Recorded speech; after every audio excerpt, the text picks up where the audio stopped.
Alors bonjour à toutes et à tous. Le programme fut intense cette semaine au Parlement européen en raison des auditions des candidats pour devenir commissaire européen. Comme vous vous en souvenez peut-être, le Parlement européen a élu en juillet dernier Ursula von der Leyen comme présidente de la Commission européenne, c'est-à-dire la chef du gouvernement européen. Elle a été élue malgré l'opposition du groupe des Verts et à quelques voix près seulement. Le gouvernement de chaque pays a ensuite proposé une personne pour que celle-ci devienne commissaire européenne, l'équivalent d'un ministre. Von der Leyen a ensuite divisé les différents domaines d'action entre les commissaires. Pour que la nouvelle Commission européenne entre en fonction, elle doit encore recevoir le feu vert du Parlement européen et chaque commissaire est donc interrogé par les députés européens et peut ensuite être envoyé chez eux en cas de conflit d'intérêts ou d'incompétence notoire. Alors, deux commissaires, les commissaires hongrois et roumaines, ont été remerciés en raison de conflits d'intérêts insolubles, mais d'autres commissaires, comme la française Sylvie Goulard, sont pour l'instant passés au travers des mailles du filet, malgré des affaires judiciaires en cours.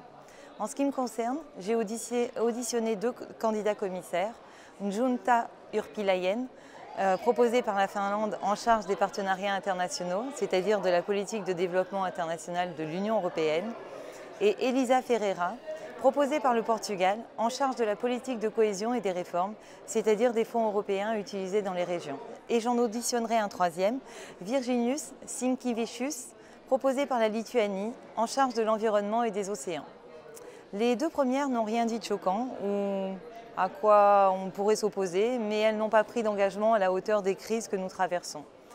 Concernant la politique de développement, il est urgent de l'aligner avec les enjeux de lutte contre le changement climatique, de protection de l'environnement et de développement durable, comme prévu dans les objectifs de l'agenda 2030.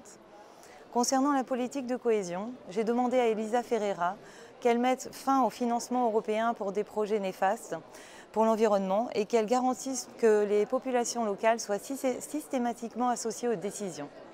Trop souvent, l'argent européen sert à financer des grands projets inutiles et imposés, tels que des autoroutes au milieu de zones naturelles ou encore des gazoducs. Là encore, les réponses sont restées très floues.